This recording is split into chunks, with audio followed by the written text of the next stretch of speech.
Señor, en esta mañana disponemos nuestros corazones para escuchar tu palabra, para comprender, Señor, lo que tú quieres hablar a cada uno de nosotros. Sabemos que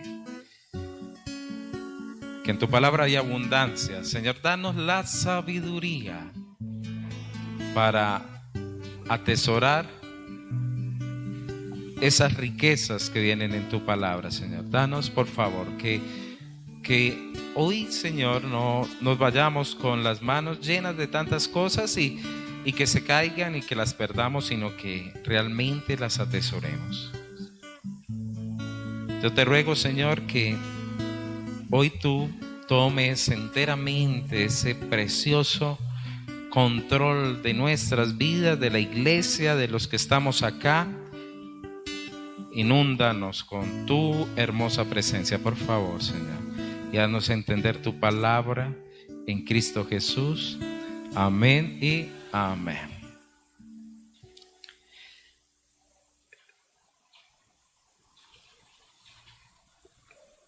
Hoy quiero hablarles, hermanos, sobre una palabra que algunos autores dicen son de las más complicadas a veces de predicar. Entonces eso me dio a mí como tranquilidad, dije, porque yo la estaba viendo muy compleja.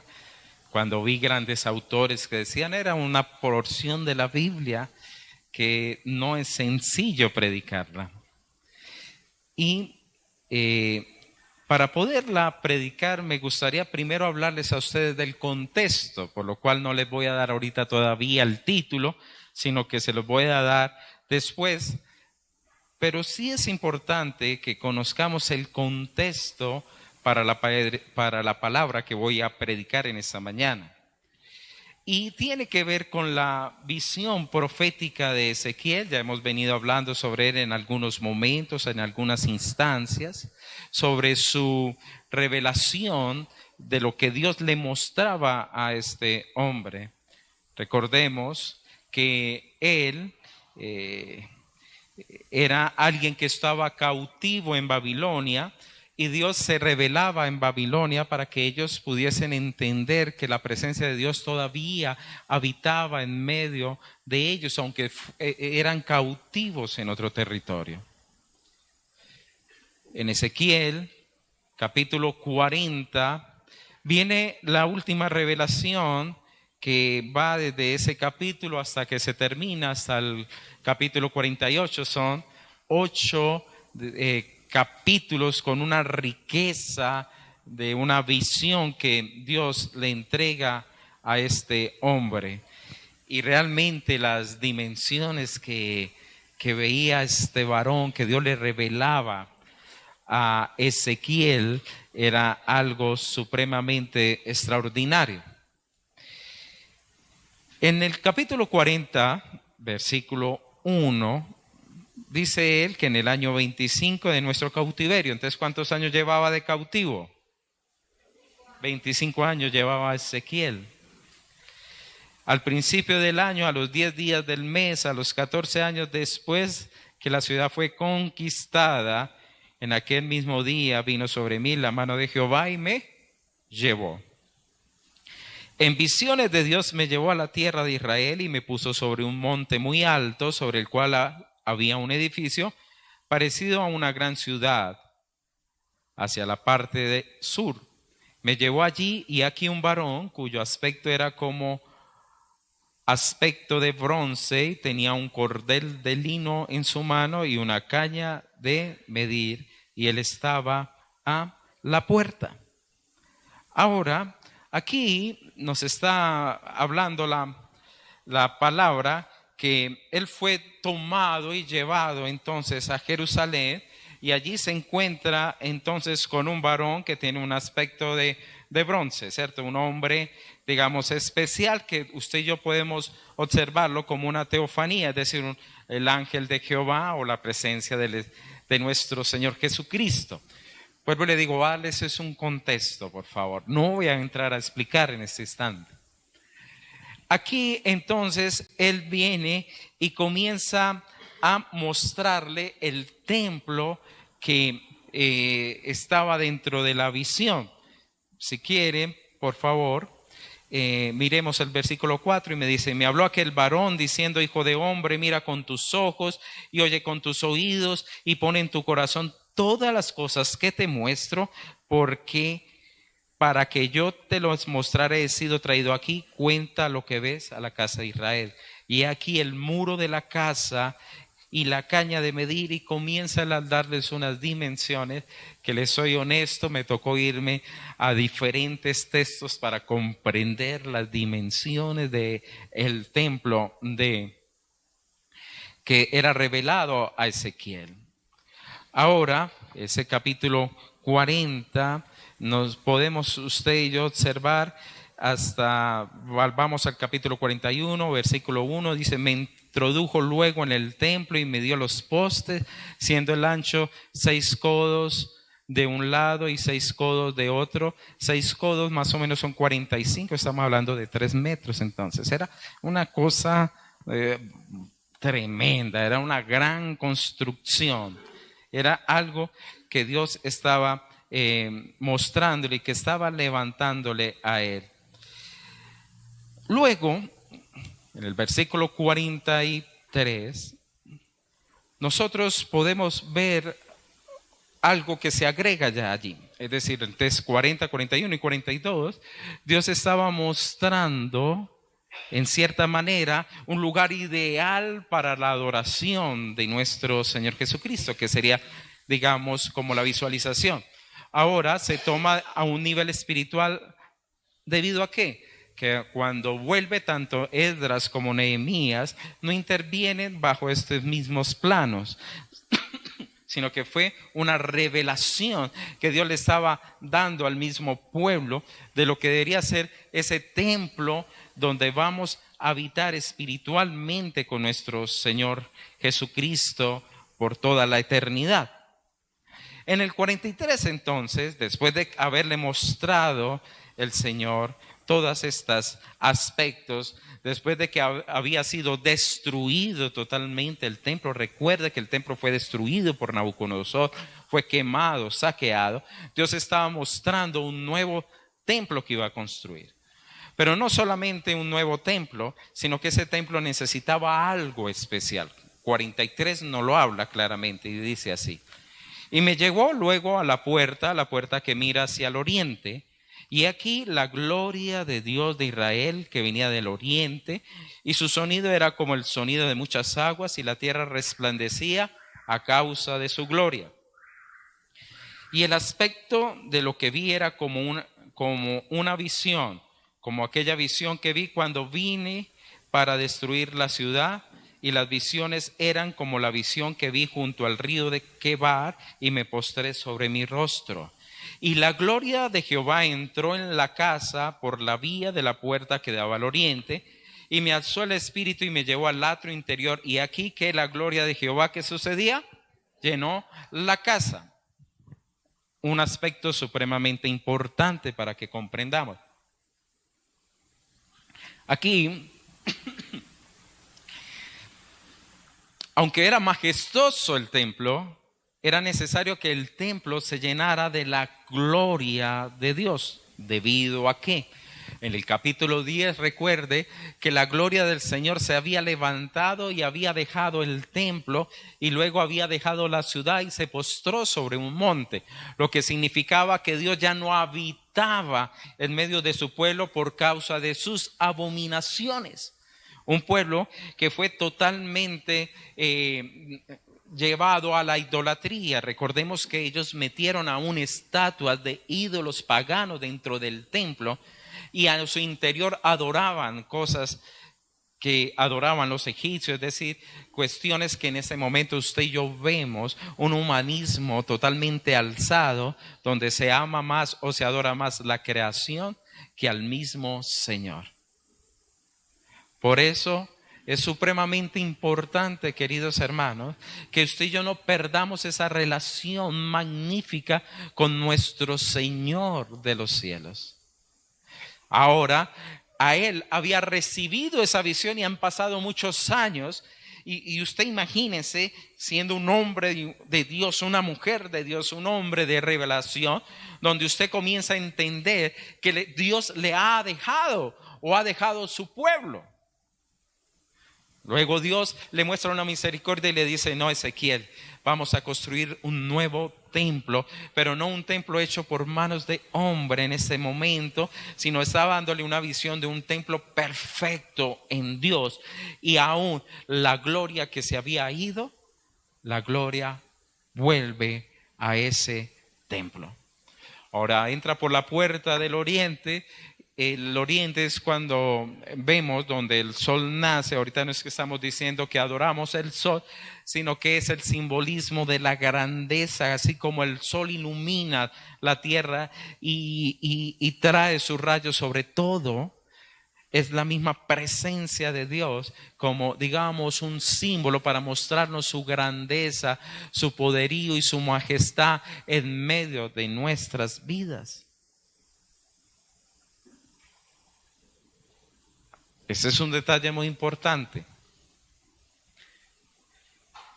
Porque en el capítulo 44, el mismo hombre que le mostraba todo le dice, me hizo volver hacia la puerta exterior del santuario, la cual mira hacia ¿dónde? El oriente. ¿Y qué, de dónde, por dónde entró el Señor? La gloria al Señor.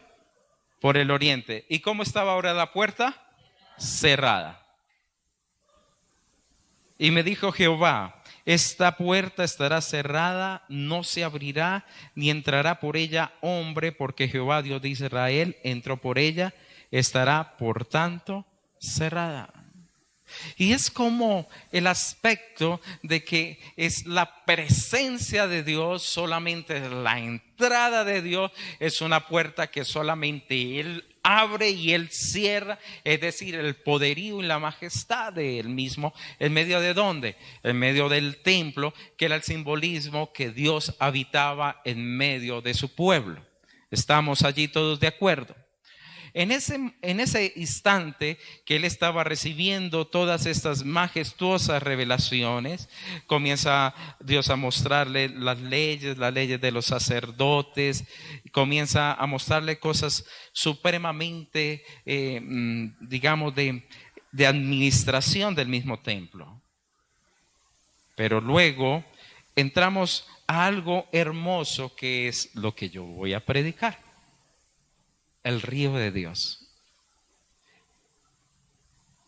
Y lo encontramos en el capítulo 47. Entonces mire todo lo que ha sucedido, como es la gloria de Dios que se restablece. Dios muestra la importancia de un lugar para adorarle, para habitar en medio de su pueblo.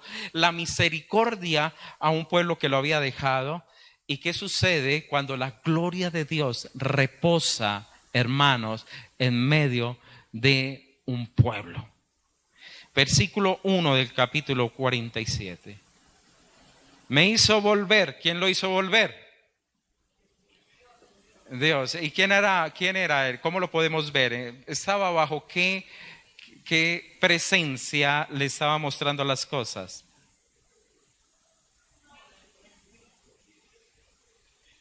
¿Quién era el que tenía aspecto de quién? De bronce.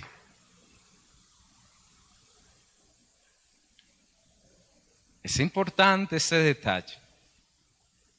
Me hizo volver a la entrada de la casa y aquí aguas que salían de debajo del umbral de la casa. Cuando hablo de casa, ¿de qué estoy hablando? Eso, perfecto, del templo de Dios, la casa de nuestro Dios. ¿Y qué estaba saliendo debajo de la puerta? Aguas, ¿cierto? Y dice así, la casa, debajo del umbral de la casa, ¿hacia dónde? Hacia el oriente, porque la fachada de la casa estaba al oriente y las aguas descendían debajo hacia el lado derecho de la casa, al sur del altar. Y me sacó por el camino de la puerta del norte y me hizo dar la vuelta por el camino exterior, fuera de la puerta, al camino que mira al oriente, y vi las aguas que salían del lado derecho. Uno lee esto y queda como más, cierto, como desubicado. Dice, voy a necesitar, Señor, un GPS para poder leer esta parte de la palabra. ¿Por dónde salió el agua? ¿En qué dirección? Hacia el oriente. En el oriente había una puerta. ¿Qué sucedió con esa puerta? Entonces, ¿por dónde le tocó salir al profeta? Por el norte. Listo, perfecto. Ahorita entendemos por qué se dio toda esa vuelta. Porque él no podía irrumpir por donde la presencia o el fluir de Dios se estaba dando. Entonces le hace el Señor, salió por el oriente y el Señor lo manda por ahí a la vuelta y salió y vio por donde estaba el río moviéndose. Sigamos leyendo. Y salió el varón hacia el oriente llevando un cordel en su mano y midió 1000 codos y me hizo pasar por las aguas. ¿Hasta dónde iban las aguas? Al tobillo. 1000 codos más o menos son 500 metros. 5 cuadras, midió 5 cuadras. ¿Y las aguas cómo iban? A los tobillos. Luego dice la palabra ahí, midió otros 1000 y me hizo pasar por las aguas. ¿Hasta dónde ya iban las aguas? A las rodillas. Midió luego otros 1000 y me hizo pasar por las aguas hasta los lomos. Midió otros 1000 y ya era un río que no podía pasar porque las aguas habían crecido de manera que el río no se podía pasar sino a ¿qué? A nado. Y me dijo, ¿has visto, hijo de hombre? Qué pregunta tan interesante, ¿no? ¿Lo has notado? ¿Lo has observado? ¿Lo has podido mirar, detallar? Y podemos notar en gran manera que esto nos muestra en un gran sentido cómo las aguas van ¿qué? Se van incrementando, ¿cierto? A medida que ¿qué? Que las recorremos. Dices un detalle, luego lo profundizamos. Después me llevó y me hizo volver por la ribera del río y volví yo y vi en la ribera del río, había muchísimos árboles, uno y al otro lado, y me dijo, esas aguas salen a la región del oriente y descenderán al Arabá y entrarán en el mar, y entradas en el mar recibirán sanidad las aguas. Y todo alma viviente que nadare donde quiere que entrar en estos dos ríos, vivirán. Y habrán muchísimos peces por haber entrado allá estas aguas, y recibirán la sanidad, y vivirá todo el que entrare en este río. Y junto a él estarán los pescadores, y de En-Gandi hasta En-Eglaim será su tendedero de redes, y por sus especies serán los peces tan numerosos como los peces del mar grande. El mar grande aquí es el Mediterráneo, entonces sería igual al mar Mediterráneo, es decir, el mar de Italia, de Turquía, de España, toda esa parte del norte del África. Entonces, ese mar que estaba enfermo, que es el mar salado o mar muerto, van a recibir sanidad, y su variedad de animales o de vida va a ser igual a la vida que tiene el mar Mediterráneo. Y junto al río, grande, 11. Sus pantanos y sus lagunas no se sanearán, quedarán para salinas. Y junto al río en la ribera a uno y otro lado crecerá toda clase de árboles frutales, sus hojas nunca caerán ni faltará su fruto, a su tiempo madurará, porque sus aguas salen del santuario, y su fruto será para comer y su hoja para medicina. Aquí, hermanos, entonces podemos observar el poder que tiene este río majestuoso que sale entonces del trono de nuestro Dios. Ahora hay un río de Dios. Hay un río de Dios. Yo no sabía que en el río Quindío se pescaba bocachico. Sí, es verdad. Eso dicen. Yo no sabía. Y lo hemos perdido en gran manera. Sí, Reiner, usted sí sabe. Bueno, Reiner me confirma. Y Dios tiene un río para su pueblo. Ahora es un río que sale de donde, de su trono. Yo vi por el umbral de la casa de Dios que salían, digamos, un pequeño riachuelo, ¿cierto? Porque sabemos que a los 500 metros solamente iba ¿a dónde? Hasta los tobillos, solamente iba allí. Ahora, este río está en muchos lugares de la Biblia. El mismo río nos da la presentación de la provisión, de la bendición de Dios que tenía en medio del hombre, en medio del mismo paraíso. Entonces usted en Génesis 2 lo va a observar y lo va a encontrar en Joel y lo va a encontrar en Zacarías. Pero alguien habla de este río de manera muy especial y es el mismo Juan, en el capítulo 21 de Apocalipsis, 22, perdón, de Apocalipsis. Él dice lo siguiente: después me mostró un río limpio de agua de vida, resplandeciente como cristal, que salía del trono de Dios y del Cordero. Y en medio de la calle de la ciudad, a uno y otro lado del río, estaba el árbol de la vida, que produce 12 frutos, dando cada vez su fruto, y las hojas del árbol eran para la sanidad de las naciones. Y no habrá más maldición, y el trono de Dios y del Cordero estará en ella, y sus siervos les servirán, y verán su rostro, y su nombre estará en sus frentes. No hallarán allí más noche, y no tienen necesidad de luz de lámpara ni luz de sol, porque Dios el Señor los iluminará y reinará por los siglos de los siglos. Entonces aquí nos está mostrando claramente Juan que estamos hablando de un río espiritual, un río de la presencia de Dios, de la bendición de Dios en medio de su pueblo. El mismo salmista dijo: del río sus corrientes alegran la ciudad de Dios, el santuario de las moradas del Altísimo. Son aquellos que entienden que en la presencia de Dios hay un caudal extraordinario que fluye para sus propias vidas.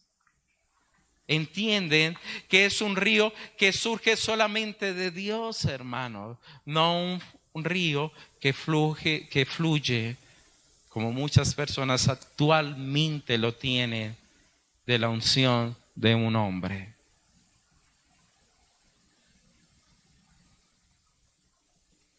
Del trono de Dios fluye esto. Fluye. Desbordante. Un río, hermanos, imparable.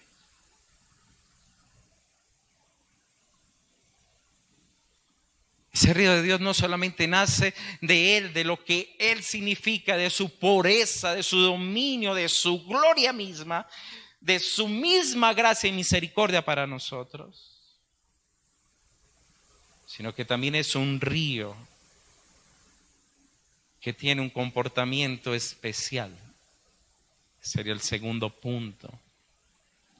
¿Y cuál es ese comportamiento especial de este río, hermano? Que a medida que usted camina más con al lado del río, digámoslo allí, el río va creciendo.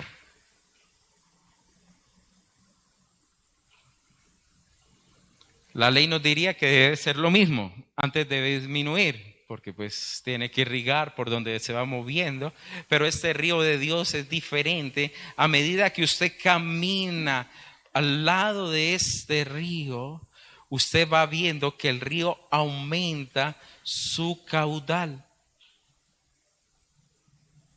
Va aumentando su caudal. Y nos muestra en la experiencia de este profeta a veces el comportamiento que nosotros tenemos cuando caminamos con este río, queridos hermanos. Los primeros 500 metros son los tobillos. Y mucha gente ha visto este crecimiento: tobillos, rodillas, lomo, que sería para nosotros la cintura, y pues ya nos tapa. Algunos dicen las etapas del crecimiento de un cristiano, otros hablan las etapas del crecimiento de la iglesia para otros. Pero yo lo veo en el detalle, hermanos, es también la posición donde muchas veces nos ubicamos como hijos de Dios o como iglesia. Cuando usted y yo estamos iniciando, cuando nos mojamos los tobillos nomás, recordemos que es vivir esa experiencia. Cuando usted está en una piscina, usted no se quiere meter, ¿cierto? ¿Qué hace usted? Quita la chancla, se sienta ahí al lado y comienza usted a hablar, no, tita. Como que no me refresco aquí, ¿cierto? Y el tobillo nos da una señal que nos cubre cuando tenemos el agua a los tobillos desde el punto de vista espiritual. El andar, ¿cierto? ¿Cómo se llama esto? No me va a decir que media, hermano, porque entonces no está siendo espiritual. ¿Cómo se llama esto en la Biblia?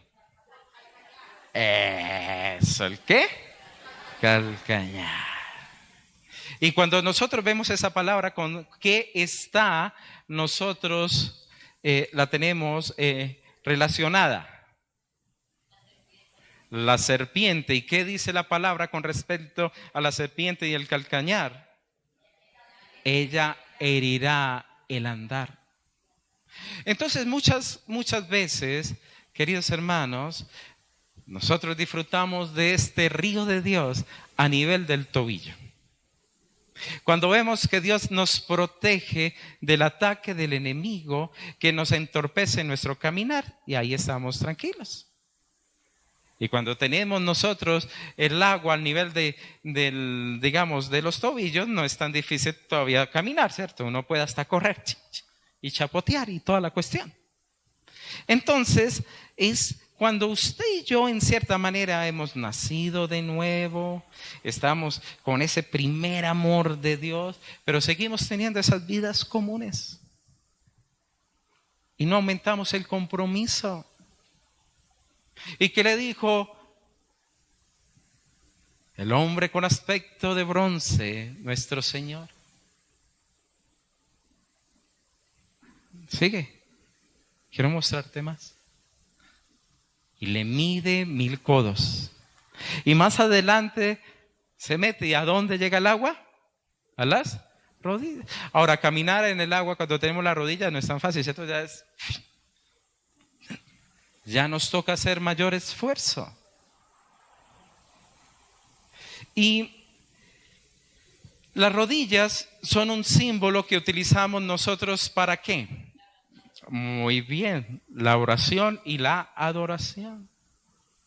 Son personas que entonces ya no solamente están conformadas, no, Señor, tú me salvaste, el enemigo ya no me ataca, usted me cubre, sino que ya son personas que se introducen un poco más, son personas que se afirman, personas que oran, personas que adoran a Dios, son personas que ya aprendieron a caminar un poco más dentro del agua, pues ya no pueden correr dentro del agua. Personas que se bautizan, personas que pertenecen a las participan, de la Santa Cena, pero no son personas que van más allá de congregarse. No van más allá. Su vida espiritual no va más allá. No va. Y se sostienen con ello. No tienen una vida de intimidad y de búsqueda más profunda. Y sigue el ángel de Jehová, nuestro Señor. Ven, caminemos otros 5 cuadras. Y cuando van a las otras 5 cuadras, siguiendo el río, ¿a dónde llegó el agua? A los lomos. Los lomos en la Biblia nos muestran muchas cosas, es decir, ceñidos vuestros lomos, ¿con el qué? Cinturón de la verdad, ¿cierto? ¿O estoy equivocado, cierto? No, la coraza de justicia es acá, los lomos con el cinturón de la verdad, ¿cierto? Está aparte. Ahora, ¿qué nos está diciendo? La palabra son aquellos que han comprendido la verdad, aquellos que están preparados. ¿Qué le dijo el Señor en Éxodo 12 al pueblo? Estar ceñidos vuestros lomos, porque vamos a celebrar o va a suceder la Pascua para que ustedes salgan. Es decir, aquellas personas que tienen una revelación mayor de la palabra de Dios, aquellos que comprenden la verdad de Dios, aquellos que ya están preparados, escuche, para hacer cosas mayores en sus vidas como cristianos.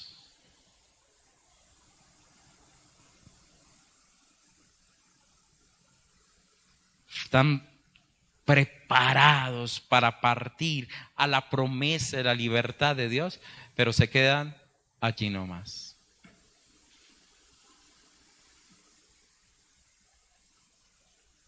Allí.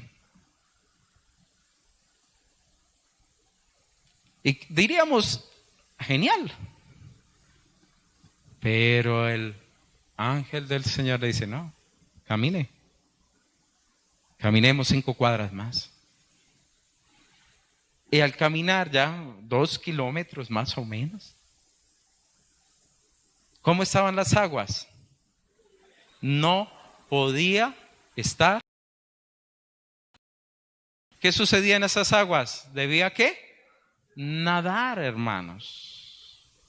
Es decir, ya usted no puede hacer pie por usted mismo. En los otros afirmábamos nuestros pies, tobillos, rodillas, iban el lomo. ¿En qué yo dependía? En afirmar nuestros pies. Ahí, cuando uno está con una persona que no sabe nadar, ¿qué sucede? Se ahoga. Pero ¿qué sucede? Miremoslo, ella hasta aquí aguanta. ¡Ah! Y los mete uno para aquí. ¡Ah! Pero si está aquí, se mete para... no más, y arruña y toda la cuestión. Pero aquí está la persona que ha dejado el temor y se ha podido entregar a esas aguas. No se pueden sostener por ellos mismos, ni depender de ellos mismos. A mí, de niño, tuve una gran bendición con mi padre, y fue que a él le gustaba ir de pesca. Yo nací en el Valle, pero me crié en el Tolima, y el Tolima quedó campeón. Y mi papá me llevaba a pescar. Me encantaba esos tiempos con mi padre, levantarnos a las 4 de la mañana, ir a coger un bus, viajamos, llegamos de noche, nos íbamos para el río, la gaseosa, la comida normal del pescador, colombiana, pan, y lo que le gusta a mi esposa, sardina enlatada. Y el uno a un lado y el otro al lado, y ceñitas, pero era tan especial esos días.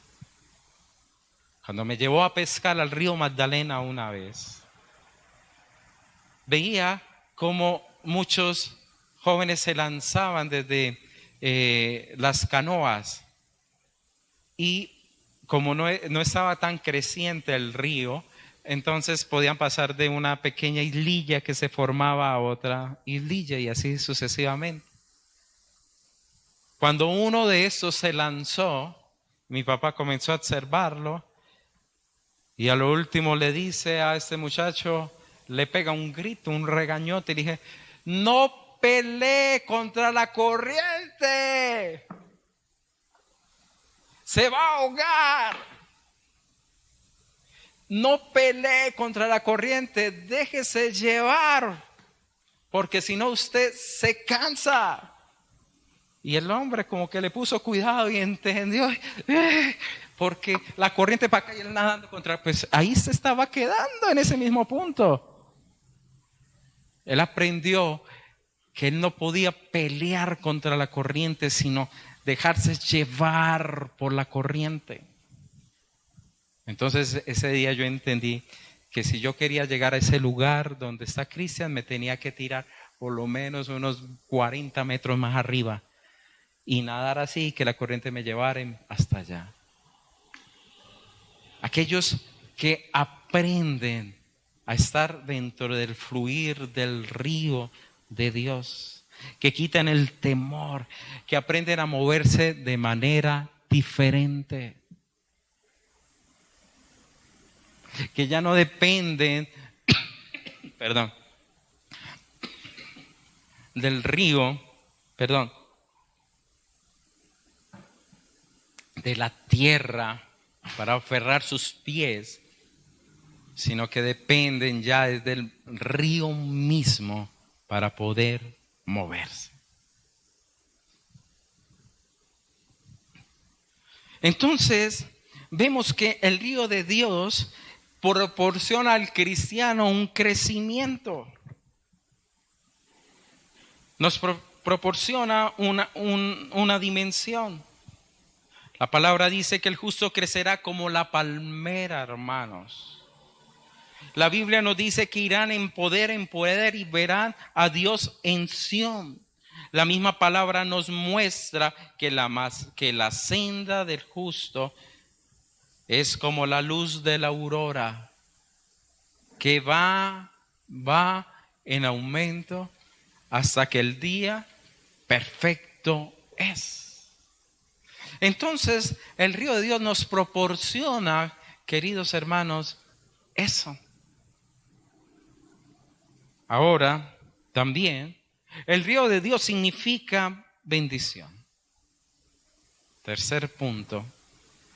El Salmo 36, versículo 7 al 9, dice lo siguiente en la palabra. Cuán preciosa, oh Dios, es tu misericordia. Por eso los hijos de los hombres se amparan bajo la sombra de tus alas. Serán completamente saciados de la grosura de tu casa, y tú los abrevarás del torrente de tus delicias. Porque contigo está el manantial de la vida, en tu luz veremos la luz. Comprendía esos hombres que de Dios fluía esa grosura de bendición, los torrentes de las delicias de Dios. Ellos sabían y entendían que solamente era del manantial de la vida de Dios que ellos podían ver una luz a través de la misma luz que existe. Es decir, en tu luz veremos la luz, veremos la vida. La palabra nos dice claramente que de esa agua que entraba a otros sitios, se encontraba cuando andaba por la ribera. Él dice que vio muchos árboles, ¿cierto? Así está escrito en la misma. Me devolví por la ribera y habría muchísimos árboles a uno y otro lado. Es decir, no habrían, sino existía. Es decir, las mismas aguas llevó que por las riberas del río existiese mucha producción, es decir, muchos árboles. Ahora, ¿qué significaba todos esos árboles? Significaban en gran manera que pudiese el pueblo disfrutar de las provisiones de Dios. Es decir, había árboles para sus alimentos cada mes y las hojas eran para sanidad, ¿cierto? Entonces, uno puede observar En todos, porque yo veo que el calor está golpeando a muchos. Sí, a tres o cuatro es, por favor. Listo. Ok. En ese, digamos, sentido, o en esa gran proporción de la mano de Dios, esa agua nos, esa agua nos permite en gran manera poder contar con todo lo que usted y yo necesitamos. Esas aguas nos va a dar la provisión y nos va a dar a nosotros la sanidad, pero quiero detenerme más sobre este aspecto. En el 8 dice la palabra: esas aguas salen a la región del oriente y descenderán al Arabá y entrarán en el mar, y entradas en el mar recibirán sanidad las aguas. Y estaba hablando de que las aguas salían por el oriente, bajaban por una zona desértica y se conectarían de tal manera que llegarían al Mar Muerto. El Mar Muerto se le llama Mar Muerto porque es muy difícil que exista vida allí, peces que puedan sobrevivir, ya que la concentración es del 25% de sal. Por eso es que usted se puede meter a ese mar y usted no se ahoga, usted flota de una vez. Entonces ese, para el que no sabe nadar, puede ir allá, querido hermano, que usted no se va a ahogar. Y eso sucede debido a que ese mar se encuentra a 900 metros, estaba leyendo, y es muy bajo, es decir, está como a tantos metros, no sé si 900, ya me pongo en esa lógica a pensarlo un poco más, pero está por debajo del nivel del mar, lo cual él no puede desembocar en el mar. Lo único que sucede con ese Mar Muerto es que se evapora, y al evaporarse, entonces lo que se queda en ese mar es una alta concentración de sal. Una alta concentración de sal. Por eso cada vez el mar va a ser más y más y más y más y más salado. Cada vez va a ser más salado porque no tiene por dónde irse las sales que llegan a través de los ríos a ellos. Y nos muestra en cierto sentido, en cierta manera, lo que es el mundo.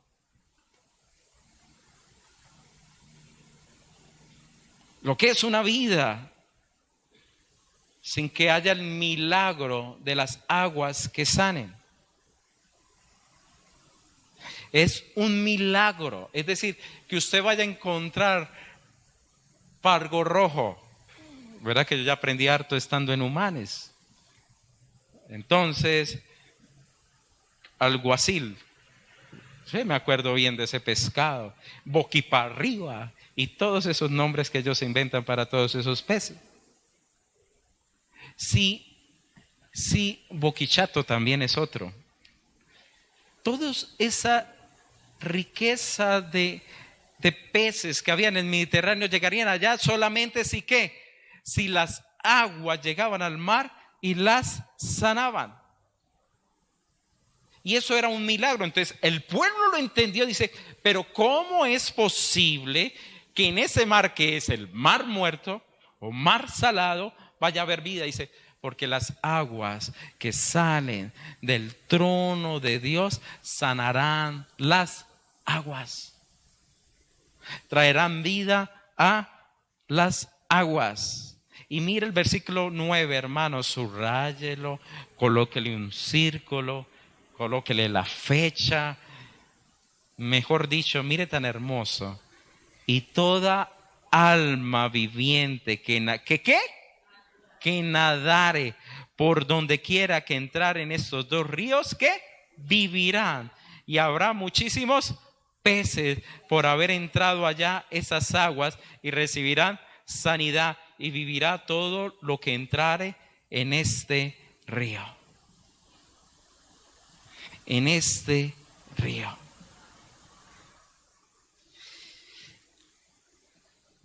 Hermanos, Toda esta palabra nos está alimentando o nos incita en cierto momento para que tú y yo experimentemos esto. Nos está retando a que vivamos lo que es andar en las profundidades del Espíritu de Dios. Andar en la obra que fluye del trono. Que no nos quedemos en tobillos, ni en rodillas, ni en lomos, sino que seamos hombres que nademos. Y hay que proponerlo que hay que nadar. Tenemos que entrar en las profundidades del agua, hermanos. Y usted tiene que batallar con ustedes mismos. Yo sé que está haciendo mucho calor, sé que están cansados, pero le digo una cosa, hermanos, si usted no lucha por la bendición,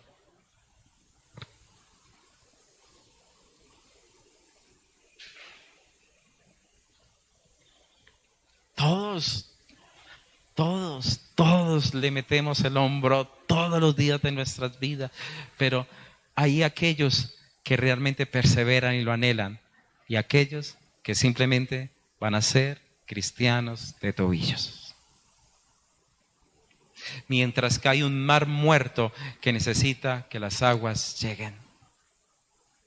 Mientras hay muerte alrededor de nosotros, necesitamos que las aguas del río de Dios inunden donde nosotros vivimos. Hermanos, necesitamos del poder de Dios. Muchos autores dicen, ese es lo que Dios va a regalarle a la iglesia en los posteros tiempos, una iglesia poderosa como último testimonio de Dios antes de su venida. Y usted está invitado a ello. Usted debe hacer parte de esta, experimentar el Espíritu de Dios. Pero mira el versículo 11, dice, sus pantanos y sus lagunas no se sanearán, quedarán para salinas. Desde el punto de vista económico, pues bueno, yo necesitaba sal. Pero también nos puede mostrar que habrá gente que ni aún recibirá la sanidad. No querrán la sanidad.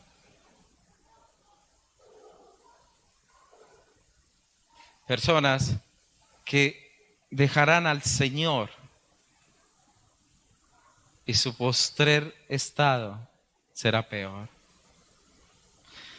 Se preguntará usted entonces, ¿cómo accedo a esto? ¿Cómo accedo a esa agua del río de Dios? Por favor, se lo voy a leer. Dice así, porque el Cordero que está en medio del trono los pastoreará y los guiará a fuentes de agua de vida. Y Dios enjugará toda lágrima de los ojos de ellos. Apocalipsis 7:17. ¿Cómo yo entro a ese río? Por mi pastor. Ahora, no estoy hablando de mí, ¿no? Estamos hablando de Jesucristo, hermanos.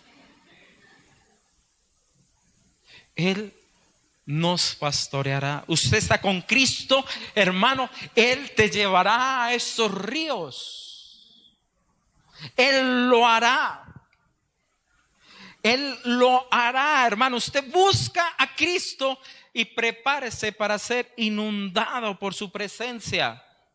El último y gran día de la fiesta, Jesús se puso en pie y alzó la voz diciendo: si alguno tiene sed, venga a mí y beba. El que cree en mí, como dice la Escritura, de su interior correrán ríos de agua de vida. Esto dijo del Espíritu que habían de recibir los que creyesen en él, pues aún no había venido el Espíritu Santo, porque Jesús aún no había sido glorificado. ¿Qué estaba diciendo el Señor? Tiene sed de Dios, venga a mí y de su interior correrán ríos de agua viva. Y comenzará usted, hermano, a ser un cristiano totalmente diferente. Un cristiano lleno del Señor, un cristiano lleno del entendimiento de la voluntad de Él, lleno de poder y autoridad. Usted orará por otros hermanos y verá cómo Dios actúa, verá sanidades, vas a ver milagros. ¿Por qué? Porque el que nadare en estas aguas vivirá. Dios traerá vida donde hay muerte. Hermano, Dios hará cosas maravillosas, sencillas pero poderosas y maravillosas. Testimonio, hermano. El día, ¿cuándo fue que boté la billetera, amor? El lunes festivo. El jueves. El jueves se me cayó la billetera con una persona que le estaba ayudando de la calle. Esa persona, como me decía Reiner, la ley de la calle, toda oportunidad, papaya servida, papaya comida, no hay principios, no hay temor de Dios, se llevó mi billetera. Los papeles de la moto, el pase, la cédula, la libreta militar, la tarjeta, las tarjetas de pago, la tarjeta de crédito, todo. Se puede imaginar cómo fueron mi mañana. Ay, Señor, y tenía ahí la plata de los servicios para pagar los servicios de la casa. Dios, no sé cómo sucedió. Sí. En todo caso, un hombre la encontró.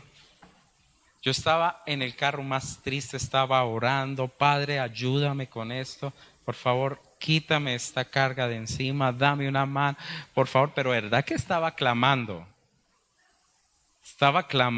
a Dios, pero con todas, ¿verdad? Con desespero y todo, hermano. No voy a decirle que estaba orando, Señor, por favor, en tu inmensa gloria y majestad, haz que la billetera aparezca, sino, Señor, ayúdame, no puedo perder tiempo en estas cosas.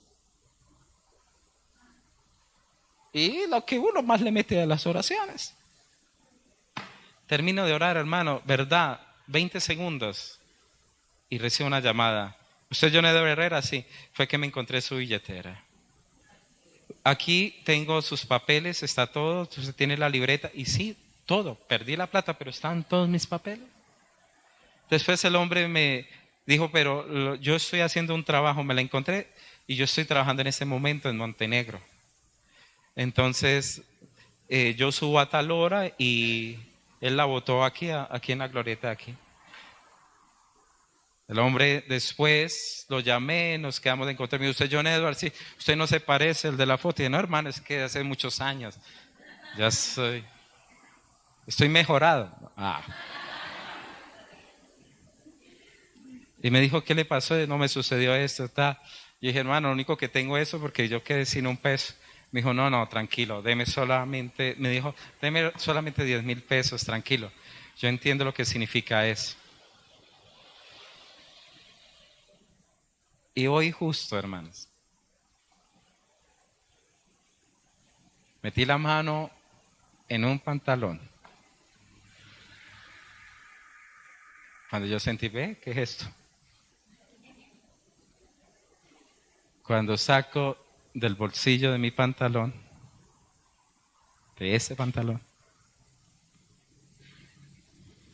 la plata que había perdido en la billetera.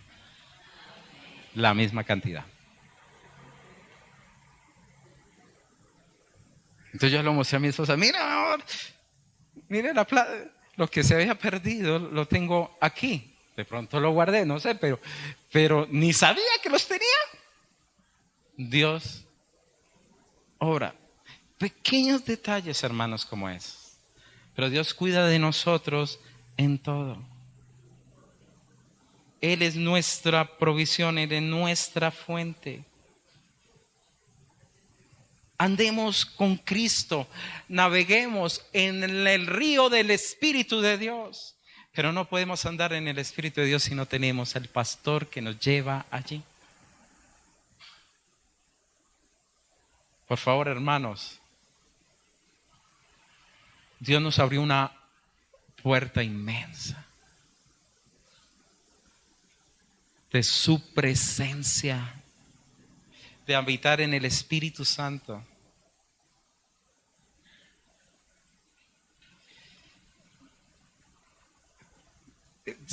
Yo sé que es difícil porque yo lo entiendo y yo desde aquí lo observo, hermanos. Yo observo, yo entiendo quiénes la agarran y quiénes no. Cuánto quisiera que todos pudiesen navegar en el río del Espíritu. Cuánto desearía que todos viviesen lo que es un chequina de la presencia de Dios. Cuánto anhelaría que ustedes pudiesen vislumbrar el poder de la grandeza de Dios. Cuando orábamos por las aguas esta mañana, por la gloria de Dios, alabamos, volvía mi corazón a estar en Humanes. Volví a estar con esas personas sencillas y humildes y hermosas, pero por el regalo que Dios nos dio a los que estuvimos allí. Hermano, Dios nos regaló una tarde tan hermosa un día, ellos nos llevaron a pescar. Y el mar estaba, ¿qué diría? Perfecto en todo. Uno se movía un poquito así porque estábamos en el mar, pero parecía un espejo hermoso. El sol ocultándose en naranja ya lo último. En ese gran silencio veía yo esa majestuosidad y diría, Señor, qué bendición. Si esto nos habla de tu gloria, la creación misma nos enseña la gloria de Dios. Y ahí uno se inunda, hermanos, porque de verdad que eso parecía tan de vidrio ese mar que le daban a uno ganas de pararse a caminar. Pero pues uno sabe que no debe hacerlo. Pero quiero que me entienda la dimensión de la perfección de ese instante. Y Patricia me decía Patricia, pastor, mire lo que Dios nos está regalando en ese momento. Hermanos, es que ni se movía casi esa lancha. Y estábamos por lo menos a 150 metros de la orilla. Dios desea que ese gran caudaloso río, hermanos, lo vivenciemos. Pero Jesús le dice a usted, véngase 500 codos más. Véngase otros 500 codos más. De usted depende. De usted depende qué va a hacer usted. Si va a ser alguien realmente usado por Dios, lleno de la presencia del Espíritu de Dios para estos tiempos, o simplemente fui salvo, listo, ahí acabó todo. No. Hay que vivenciar la presencia del Espíritu de Dios. Amén. Queridos hermanos, ¿usted no se goza de saber que hay un río inagotable? Un río que entre más usted se mete, más va a crecer para usted. Un río que va a tener el poder de hacer milagros y traer vida donde no hay vida.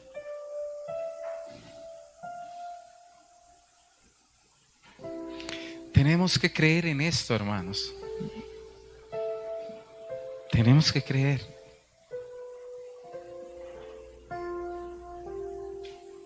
Tenemos que orar, adorar, estar preparados para la inundación. Tenemos que vivenciar el fluir del Espíritu de Dios en nuestras vidas de manera sobrenatural. La iglesia se levantó porque la presencia fue derramada del Espíritu Santo.